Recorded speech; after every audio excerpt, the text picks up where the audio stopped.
राजन पंडित उनका फेक नाम है, फेक आईडी है।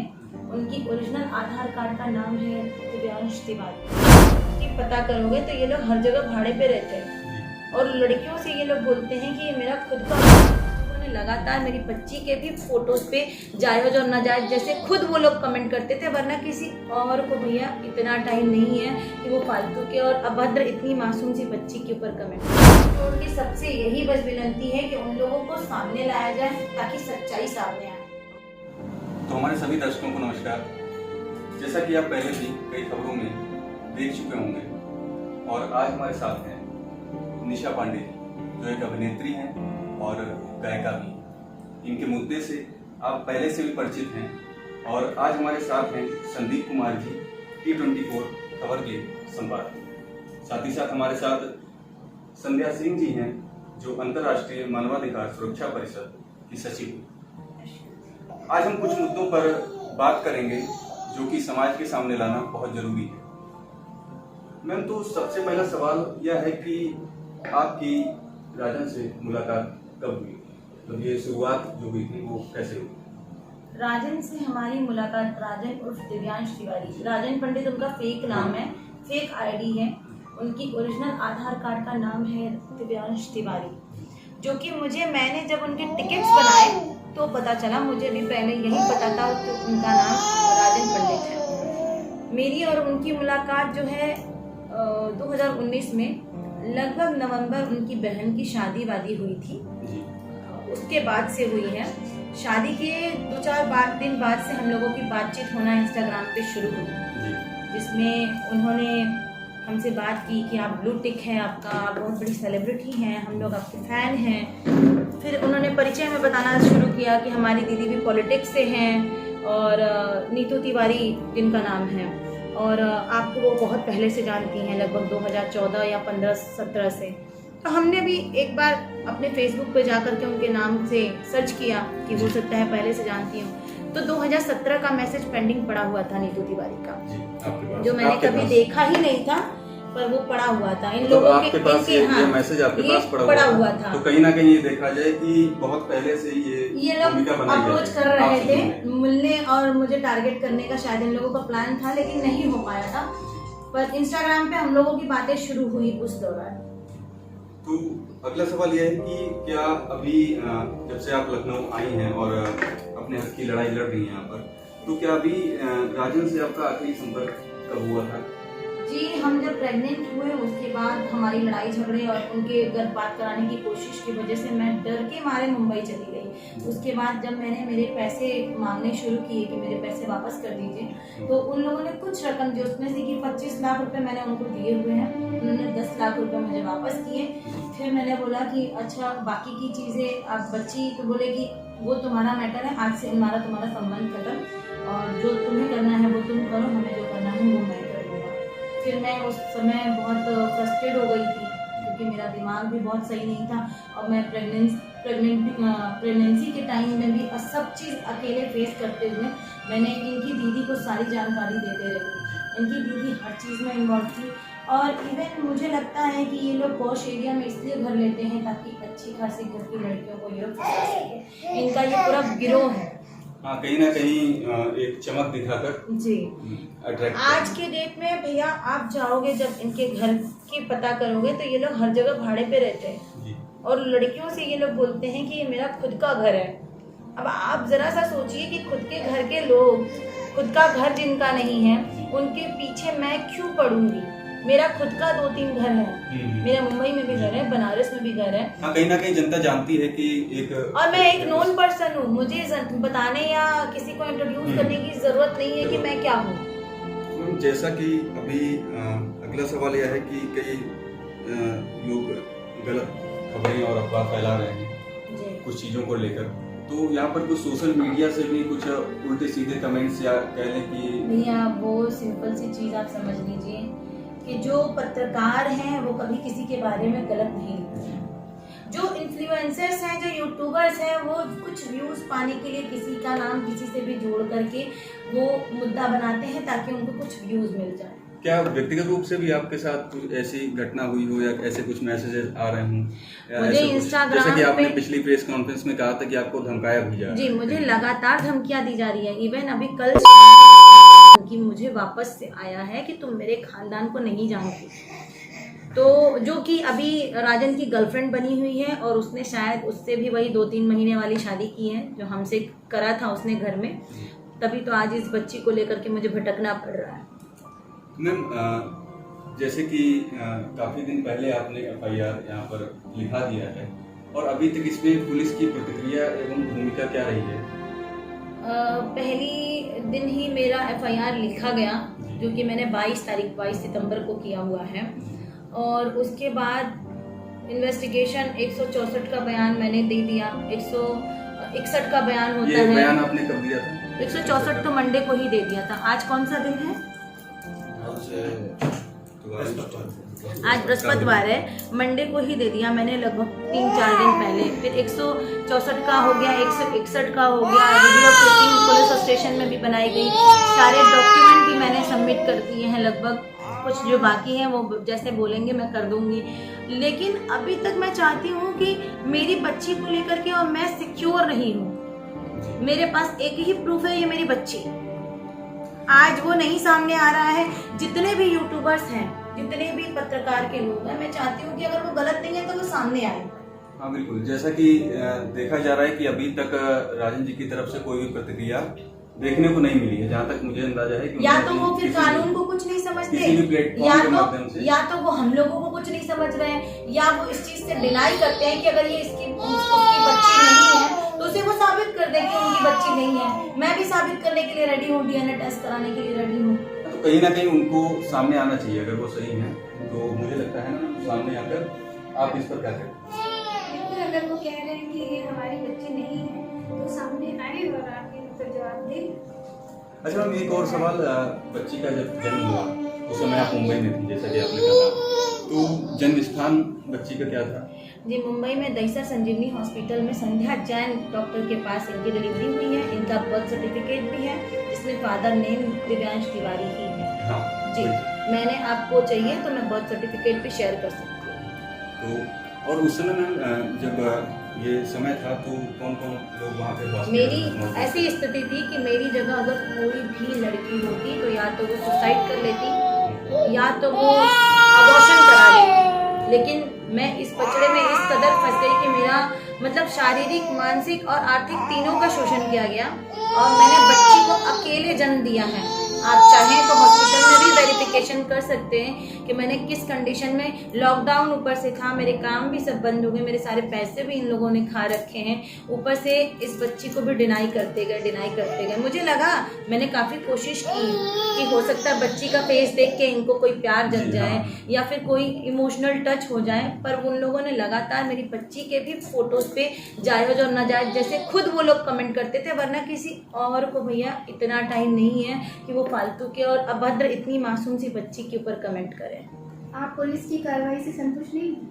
मैं पुलिस की कार्रवाई से अब तक तो संतुष्ट थी, लेकिन मंडे से जब से ये मजिस्ट्रेट का बयान भी हो गया, अब तो उनको दबिश करनी चाहिए, अरेस्टिंग करनी चाहिए, क्योंकि मुझे लगातार जो धमकियां मिल रही हैं मैं उससे संतुष्ट नहीं हूँ। मैं चाहती हूँ कि जल्दी से जल्दी इस पर कोई कार्रवाई किया जाए। आपको अपनी जान का खतरा भी है जैसा कि जी, आपने बताया, जी। तो आपने सुरक्षा के लिए कोई डिमांड की? मैंने उनको कई बार बोल चुकी हूँ, एसएचओ सर को बोल चुकी हूँ, आईओ सर को बोल चुकी हूँ कि सर मुझे और मेरी बच्ची को हमेशा खतरा लगा रह रहा है, क्योंकि जो बंदे लोग अंडरग्राउंड हैं, जो इन्होंने अपने फोन बंद कर रखे हैं, वो कुछ भी कर सकते हैं, उनकी क्रिमिनल माइंड है।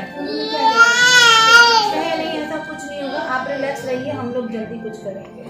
इससे पहले अभी कुछ दिन पहले सोशल मीडिया पर चल रहा था कि राजन पंडित गिरफ्तार हुए थे, जेल गए थे। किस मुद्दे को लेकर जेल में गए थे? सर, आप उनकी हिस्ट्री, गवर्नमेंट के पास सबकी हिस्ट्री होती है, एक इंदिरा नगर थाने में भी उनकी काफ़ी हिस्ट्री है। आप लोग उनकी हिस्ट्री चेक करवाइए। जनवरी में वो इलीगल पिस्टल के साथ एयरपोर्ट पे पाए गए थे, अमोसी एयरपोर्ट पे, उसकी वजह से वो 4 दिन जेल में रहे थे, जिनको नीतू तिवारी जब देखो तब ये यही कहती हैं कि हम तो 2 मिनट में अपने भाई को छुड़ा लेंगे। इन्होंने काफ़ी केसेस में छुड़ाया है। फायरिंग केसेस में राजन को पैर में गोली लगी थी, इसने भी किसी को गोली मारी है, उस केस में वो अंदर गया है। हाफ मर्डर में भी गया हुआ है। और कोई पेट्रोल पंप के लूट के मामले में भी इसका नाम आया था। इसका नाम से ये बचता कैसे था पता है मैम? ये क्या करता था कि अपना नाम फेमस कर रखा है मार्केट में, राजन पंडित, और इसके जो FIR होते थे वो राजन पंडित के नाम से होते थे, पर इसकी ID ये दिखाता था तो दिव्यांश तिवारी, इसलिए ये बच जाता था। ये पूरा फरेब है और इन लोगों का ये बिजनेस मतलब मैम आपको 10 साल से कर रहा है। 10 लड़कियों को ये लाइफ इन्होंने खराब करी है और आगे फ्यूचर में ये न जाने कितनों की करेगी। अगर मैं पीछे या मुझे कुछ हो जाता है तो बहुत ही ये घिनौना काम होगा। मुझे लग रहा है कि इसमें मैं आदित्यनाथ योगी जी से भी रिक्वेस्ट करना चाहूंगी कि इस केस में आप लोग प्लीज सुनवाई करें। अगर वो इतना खतरनाक क्रिमिनल है तो आपने पुलिस से ये नहीं कहा कि हाँ मुझे दिक्कतें हो रही हैं, धमकियां आ रही हैं पुलिस से? मैं लगातार उनको कह रही हूँ कि मेरे सोशल मीडिया प्लेटफॉर्म पे मुझे बदनाम करने की कोशिश की जा रही है, फेक ID से मुझे अभद्र गालियां दिए जा रहे हैं। आप लोग अगर चाहें तो आप सब देख सकते हो कि दिन भर में कम से कम 50 गालियां दे रहे हैं। क्यों? आखिर मैंने उनका क्या बिगाड़ा है? एक मानसिक रूप से भी आपको प्रताड़ित किया जा रहा है। मुझे तो लग रहा है कि या तो मैंने ये केस करके गलती कर दी है और फिर मुझे सुसाइड कर लेना चाहिए। मैं और मेरी बच्ची जहर कहीं ना कहीं आपके लिए वही परिस्थितियां सोशल मीडिया के द्वारा लोगों के द्वारा वही परिस्थितियां कहीं ना कहीं पैदा की जा रही हैं। मुझे अब ऐसा फील होने लगा है कि नहीं, मैंने ही गलती कर दी है और मुझे अब मेरी बच्ची को ही खत्म कर लेना चाहिए। जब मुझे कहीं से सपोर्ट नहीं लगेगा तो मैं यही करूंगी। जैसा कि आपने कहा कि इस समय आप लखनऊ रह रही हैं जी, तो लखनऊ में किसके साथ आप रह रही हैं? मैं किसी के साथ नहीं रह रही हूँ। मैं होटल लेकर के अकेले रुकी हुई हूँ। इवन मैं किसी को बता भी नहीं रही हूँ कि मैं कहाँ रुकी हुई हूँ। ठीक भी है। कहीं ना कहीं देखा जाए तो सुरक्षा को भी खतरा है यहाँ पर। अगर देखा जाए तो पहली बात तो एक सेलिब्रिटी है और पुलिस की जो भूमिका अभी तक रही है काफी दिन होने के बाद भी 8 दिन हो गया FIR किए, 8 दिन, आज 30 तारीख है। अभी तक किसी ने आपसे संपर्क किया? पुलिस लगभग रोज संपर्क में, क्योंकि शायद नहीं, उनको रोज भी पता होगा लगभग कि आप संपर्क में कोई नहीं। मैं सामने से फोन करती हूँ, सर क्या प्रोसेस है, तो ये परमिशन है, ये परमिशन है। परमिशन करने में आप उनके घर वालों को उठाइए ना। उनके घर वाले तो यही रहते हैं, उनकी जीजा यही रहते हैं, उनकी बहनें यही रहती हैं, उसके दोस्त यही रहते हैं। राजन के अलावा 2 लोगों पर और भी उनका नाम आया है जी, ये उनकी गिरोह के उनकी दोनों सगे बहनें हैं और उनके अलावा भी कार्तिक तिवारी, यश चौरसिया और हर्षित सरकार उनसे लगातार कांटेक्ट में बने हुए हैं। हर्षित ने कल भी इवन अपने ID से गालियां लिखी थी। आगे की क्या कार्रवाई आप चाहती हैं? और सबसे बड़ा सवाल ये है कि जो कार्रवाई आप चाह रही हैं, क्या आप चाहती हैं कि वो गिरफ्तार हो, उसको सजा मिलनी चाहिए या उसको कड़ी से कड़ी सजा मिलनी चाहिए? अब तक जितनी लड़कियों की लाइफ खराब करी है उसने, एक मासूम सी बच्ची की लाइफ खराब कर रहा है। अपने आप को ब्राह्मण समाज का अध्यक्ष बताती है नीतू तिवारी। क्या ये ब्राह्मण नहीं है? उनके भाई के खून है। ये ब्राह्मण नहीं है? या मैं ब्राह्मण नहीं हूँ निशा पांडे?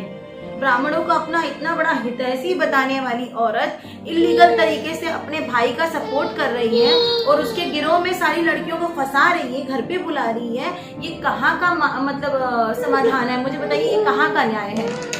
कहीं ना कहीं अगर देखा जाए तो एक अगर हम बात करें एक मानव होने के नाते, मानवता के नाते भी एक महिला है जो अपनी बच्ची के साथ एक शहर में रह रही है और महिला भी और सेलिब्रिटी भी है और उस पर भी कोई कार्रवाई अभी तक मेरे जैसी एक नॉन पर्सन पे, जिसको मतलब मैं खुद कमाती हूँ या खुद जो भी काम करती हूँ, तो सोचिए गरीब महिलाओं के साथ तो कोई केस होता होगा तो पुलिस सुनवाई ही नहीं करती होगी। तो यहाँ पर आप व्यवस्था को देख सकते हैं, पुलिस व्यवस्था को आप देख सकते हैं कितना चाक चौबंद है। और ये लखनऊ है जहाँ पर हमारे माननीय जो कि हम लोगों के मतलब पूरे उत्तर प्रदेश की राजधानी मानी जाती है। अब आप क्या कहेंगे? एक महिला लखनऊ में आती है और लखनऊ आकर वो अभी 7-8 दिन से भटक रही है यहाँ पर, कहेंगे आपकी मुस्कुराइए आप लखनऊ में हैं? क्या यहाँ की जनता जो अभी कहीं ना कहीं देखा जाए, मैं कहता हूँ कि 1 मिनट के लिए सही है गलत है जो भी है, लेकिन वह एक माँ है। एक माँ होने के नाते और एक इंसान होने के नाते क्या जनता इस चीज को आज भी नहीं समझ पा रही है कि घटना क्या है? और अगर सही भी है तो जिसके ऊपर ये आरोप लगे हैं, जिन लोगों पर भी ये आरोप लगे हैं, जिनका नाम आया है, कम से कम उनको सामने आकर और कहीं ना कहीं देखा जाए वो भी एक कहते हैं कि टिकटॉक स्टार कुछ भी नहीं है। ये लोग बस लड़कियों को फंसाने के लिए इन लोगों ने ऐसी ID मेंटेन कर रखी है। नीतू तिवारी का भी बैकग्राउंड आप चेक करेंगे, अपने पति को छोड़ चुकी हैं वो। अपने बड़े बच्चे के शायद उनके बड़े बच्चे की डेथ हो गई थी, बताती हैं हमारे पति ने मर्डर कर दिया।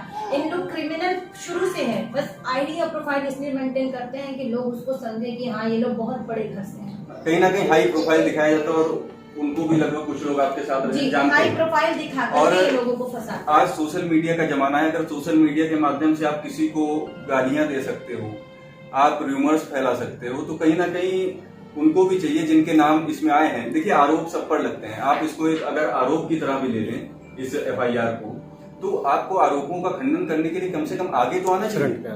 फोन बंद करके ये लोग अंडरग्राउंड के कितने दिन अंदर रहेंगे? अभी आप घर छोड़ के चले गए हैं, अगर ये बात गलत है तो आप सामने आकर उसको कहें कि हमारे ऊपर जो भी आरोप लगे, जो FIR लॉन्च की गई है मेरे खिलाफ, वो गलत है।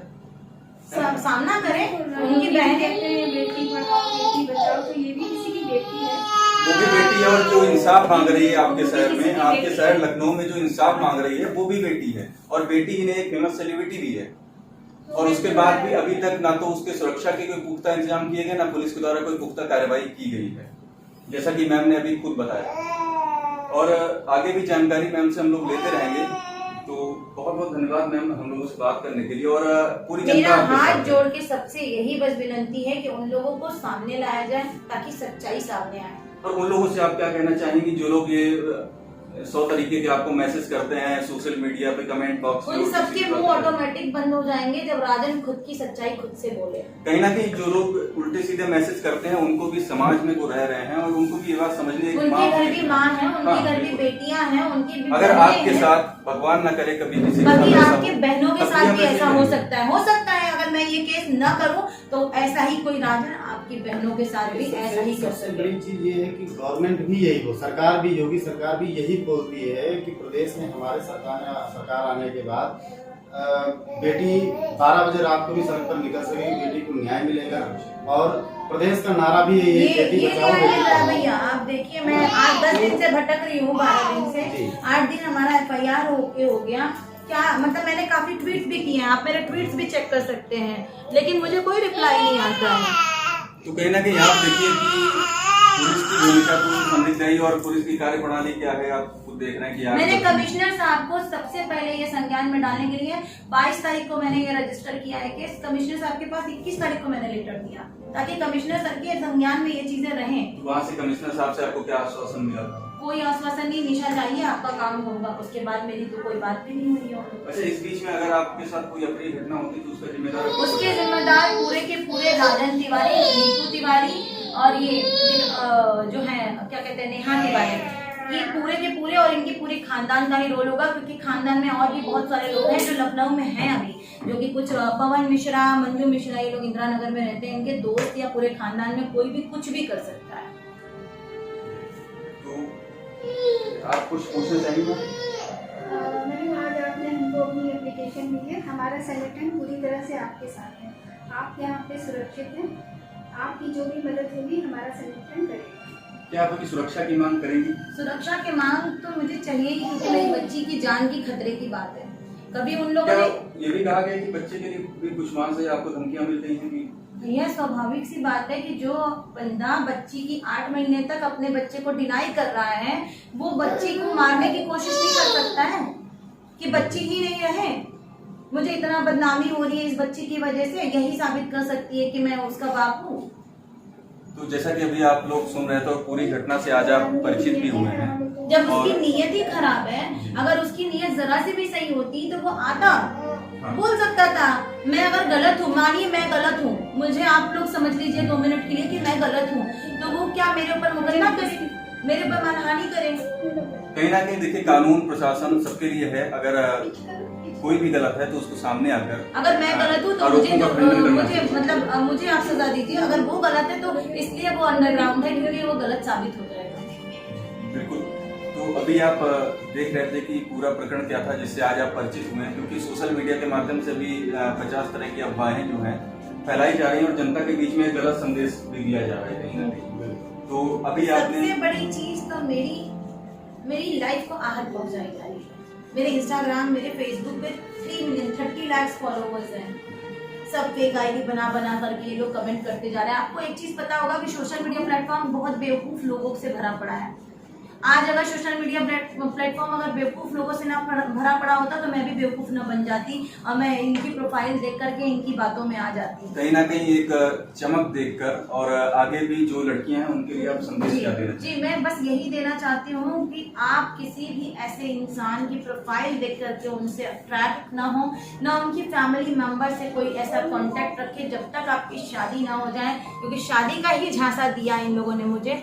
तब तक किसी भी लड़के से कोई फिजिकल रिलेशन में ना रहे। जो कल मुझे धमकी दे रही थी, इनके साथ भी वो फिजिकली सारी चीजें हैं उनके साथ। उन्होंने कल मुझे बोला, जो कि आजकल की लड़कियां क्या है, सुनती नहीं है जब तक उनकी सामने सच्चाई ना आ जाए। मैंने उनको बहुत समझाने की कोशिश की, लेकिन कहती है नहीं आप फेक हैं, क्योंकि उन लोगों ने उनको माइंड वॉश किया है। तो अभी वो कह रही थी कि तुम मेरे खानदान को नहीं जानती हो, बेटा तुम भी रोगी, तुम्हारे भी 2-3 महीने बाद ये लोग शादी नहीं करेंगे। ये लोग जैसे आपसी वाली शादी करते हैं, मेरे साथ भी किए हैं, वैसे तुम्हारे साथ भी किया है। तुम भी बर्बाद हो जाओगी, अभी भी समय है, इन चीजों से बाहर निकलो। तो अभी आप मैम की बातें सुन रहे थे और इसी के साथ हम लोग खत्म करना। एक संदेश मैं व्यक्तिगत रूप से भी देना चाहूंगा। देखिए, एक बच्ची है, जो लोग सोशल मीडिया पर 50 तरीके की अफवाहें और उल्टी सीधी बातें करते हैं, शक्ल मिला लीजिए। आप देखिए, एक बच्ची है, क्या आपको लगता है कि कोई माँ एक बच्ची के लिए झूठ बोलेगी? आप अपने अंतर्मन से इस बात को समझें और पूछें, क्या कोई बच्चे की माँ ये सोचेगी कभी कि किसी और व्यक्ति का नाम वो अपने बच्चे को दे? आज एक माँ यहाँ पर बैठी है, वो अपने हक की लड़ाई लड़ रही है सिर्फ। क्या इस बच्ची की गलती है? अगर आप 1 मिनट के लिए कह लीजिए कि माँ की गलती है, क्या इस बच्ची की गलती है? इसका कोई कसूर है? इसको समाज में जीने का हक है या नहीं है? तो आप सबसे यही निवेदन है कि वीडियो को देखने के बाद आप लोग पॉजिटिव कमेंट करें और सपोर्ट करें, ताकि किसी को न्याय मिल सके। इसी के साथ हम लोग फिर मिलेंगे। जय हिंद, जय भारत।